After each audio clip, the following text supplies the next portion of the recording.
خوبصورت جنگل میں سب پرندے مل جل کر رہتے تھے۔ ہر ایک کے پاس رہنے کے لیے اپنا آرام دہ گھونسلہ تھا۔ وہ پرندے ہر صبح اپنے بچوں کے لیے خوراک کی تلاش میں نکل جاتے۔ وہاں پر ایک کوا بھی رہتا تھا جو روز دوسرے پرندوں کا کھانا چوری کر کے کھا جاتا۔ دوسرے پرندے کوے کی چوری کرنے کی اس عادت سے انجان تھے۔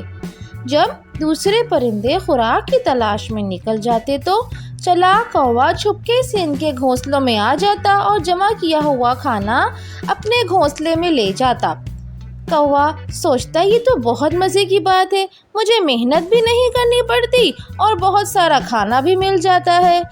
پرندے ہر دن جب واپس آتے تو دیکھتے کہ ان کا سارا کھانا گھونسلوں سے غائب ہے، جس کی وجہ سے وہ بہت پریشان ہوتے۔ یہ سلسلہ کچھ دن تک جاری رہا۔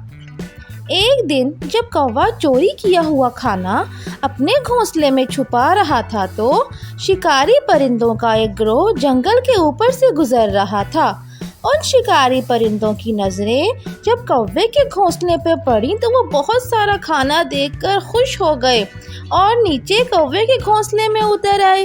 انہوں نے سارا کھانا کھا لیا۔ کوا اپنا چوری کیا ہوا کھانا بچانے آیا تو شکاری پرندوں نے کوے کو بھی خوب زخمی کر دیا۔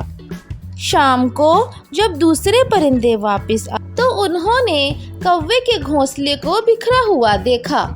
بچا کچا چوری کیا ہوا کھانا بھی زمین پر گرا ہوا تھا اور کوا زخمی حالت میں پڑا تھا۔ پرندوں کو پتہ چل گیا کہ کوے کو اس کے چوری کرنے کی سزا ملی ہے۔